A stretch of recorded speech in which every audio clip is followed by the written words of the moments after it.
Because Bama now, I think, is as fascinating as LSU. LSU, this monumental day. You're dumping Gatorade on Ed Orgeron. It's this amazing, amazing, amazing moment. And then on the other side, you have Alabama. And I'll tell you this. This was one of the most bizarre Bama performances that I've ever seen in this sense. They've gotten their butts kicked before. Last year in the championship game against Clemson, by the way. But, man, not only did they get their butts kicked, they beat themselves on Saturday. First of all, they couldn't stop anything on defense. And I think that this was the conversation coming in, was that this was not a historic Bama defense, and we're going to get into it in a minute. But I think that for most of this season, Tua has covered up kind of a lot of warts and a lot of problems that this team has because Tua has been so awesome. So when Tua plays good but not great like on Saturday, you're going to have problems, and Bama certainly had problems, but they also didn't help themselves. Tua on the first possession was running in uncontested for a touchdown run and fumbled the ball completely out of nowhere, covered by LSU. They had a muffed punt. They had a couple really bad penalties. Jerry Jeudy, who I think is about the most reliable wide receiver I've ever seen at the college level, dropped a for sure touchdown pass, had another couple drops. And so this was just a disastrous performance by Alabama. And I do think it raises two very interesting questions with Bama specifically. I think the first one, you guys know what it is. Can Bama even get back into the playoff conversation? And I think the answer is yes, and I'm going to explain why. I think the real question that Bama fans are asking is, even if we can get back into the playoff conversation, like, man, based on what we saw, we were at home. We played LSU. Do we have – that's the question. Not can we get in, but if we do get in, do we have any chance against LSU? Do we have any chance against Ohio State or Clemson? And I think that's a real question. So starting with the first question, can Bama get back in? I saw a lot of people say, it's over for Bama. They can't do it. It's over. They're not getting in the playoff. I don't buy that, and I'll tell you why. First of all, when the new playoff poll comes out this week, the top three is very clear. In whatever order, it's going to be LSU, Ohio State, Clemson. I think that's ultimately the order, but if Ohio State's still number one, I'm not going to freak out. If Clemson's ahead of Ohio State, I'm not going to freak out. But I do think that LSU, Ohio State, Clemson are locked in at 1, 2, and 3. And then you get past them and you start to say, like, well, shoot, who's number 4? We got to get 4 teams in this playoff, right? Like sometimes there's too many good teams. This year, I don't know who number 4 is. Is it Georgia, who probably has the worst loss out of any of the contenders? They lost to South Carolina, which South Carolina, by the way, lost to Appalachian State this week. Is it Georgia? Is it Minnesota? Minnesota, undefeated 9-0 Minnesota, who just beat Penn State. They probably have a better win than Alabama, Georgia, Oregon. Their best win, Penn State at home, is better than anybody else's best win. And so is it Minnesota at number 4? Is it Oregon, which is 8-1, coming off that win at the Coliseum? Is it even Alabama?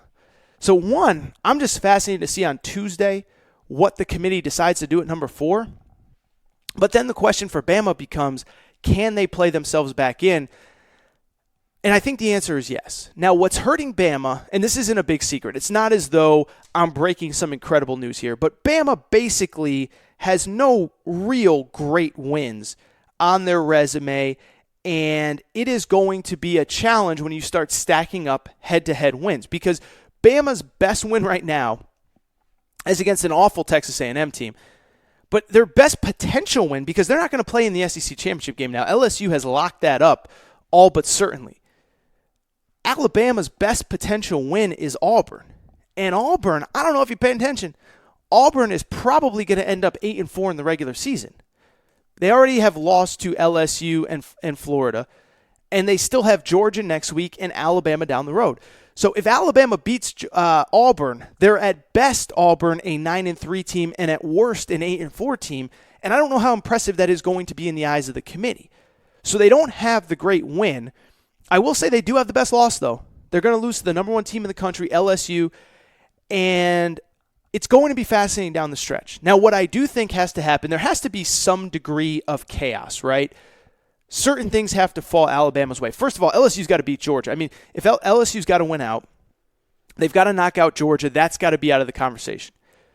I would say the Big 12 has to beat itself up because right now we have Oklahoma at 8-1. We have Baylor at 9-0.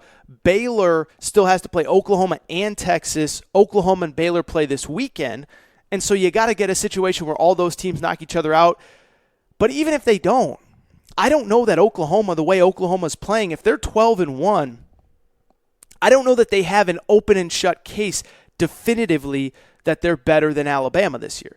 I mean, their defense gave up 41 points the other night, gave up 41 points on Saturday to Iowa State. Is that a team that's definitively better than Alabama? I don't know. Now, maybe the trump card of beating Baylor twice will be enough, but Alabama does need probably a little bit of chaos there. The interesting one to me, this is the one that's so interesting to me, is the Pac-12. Because this is where it gets fascinating. Oregon, if they run the table, they'll be a 12-1 Pac-12 champion, okay?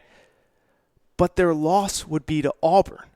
And their loss would be to an Auburn team that Alabama just beat. And so I think that would be a very serious playoff conundrum. And can you imagine being in the playoff selection committee room and you're sitting there saying, Bama's 11-1 and they really don't look good and they got their butts kicked by LSU. Oregon's playing really well. They just won the Pac-12. Maybe they beat an 11-1 Utah team to win the Pac-12. But, man, they also lost to Auburn. Now, I can see both sides to it. I can see part of the committee saying, listen, they lost in week 1 on basically a last-second Hail Mary. And, we can't hold it against them that they lost on a last-second Hail Mary to Auburn. And they've gotten better every week since, and they won 12 straight games, and they won the Pac-12. But you also got to remember, the College Football Playoff Committee is filled with a lot of former head coaches and a lot of football guys. We all love our football guys, right? And those football guys are going to be sitting there saying, yeah, but head-to-head matters. And Alabama has the head-to-head win over Auburn, and Oregon has the head-to-head loss. Wins and losses have to matter. Otherwise, what's the point of even playing these games? And so because of it, I think that's the big trump card. Alabama has 2 trump cards. They don't have any great wins, and they probably won't. But their loss is going to be really good. And that head-to-head win against Auburn, if they can get it, I think it's going to be a trump card over Oregon, a potential one-loss Pac-12 champ. Now, maybe it doesn't matter. Maybe Oregon and Utah beat each other up. Maybe they both finish with 2 losses. Maybe the Pac-12 champ has 2 losses. Maybe the Big 12 champ has 2 losses.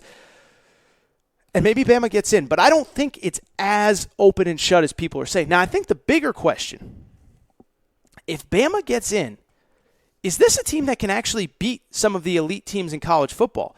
Because let's not forget that this Bama team just played LSU, who's going to be in the playoff, and they got their butts kicked at home. And so if you can't beat LSU at home, I don't know why you think you're going to be able to beat them on a neutral field. And by the way, this wasn't 2011, the 9-6 game, when LSU barely beats Bama at home and then Bama crushes them in the national semifinals. This was LSU is definitively the better team in Tuscaloosa.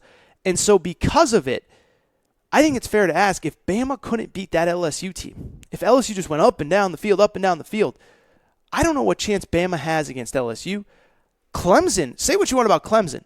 I've been critical of Clemson, but they are playing really well over the last 4 or 5 weeks. Ohio State continues to be dominant. And it's like I said a minute ago with Alabama, is that I think there are real problems in terms of, I think Tua really covered up a lot of the issues for Bama. I'm looking at the stats right now. Alabama, which historically has been one of the best defenses in college football every year since Nick Saban's got there, they're currently 6th in the SEC in total defense, behind Georgia, behind Missouri, behind Florida, behind Auburn, behind Texas A&M. They are 6th in total defense. They are 5th in passing yards. They are 5th in rushing yards. Just in the SEC. I'm not talking about nationally. I'm not talking about the top 10. I'm talking about in the SEC. They are a middle-of-the-pack defense. And I don't believe that defense against an Ohio State, against an LSU, against a whoever, against a Clemson, I don't know that Alabama team wins that game. And so that's what's fascinating to me. I don't buy the narrative that Alabama's playoff picture is dead just yet. They're going to have chances. Other teams are going to beat each other. We might get an upset somewhere along the way. But the bigger question is, Could Bama compete with those other teams if they got into the playoff? And I think right now the answer is no.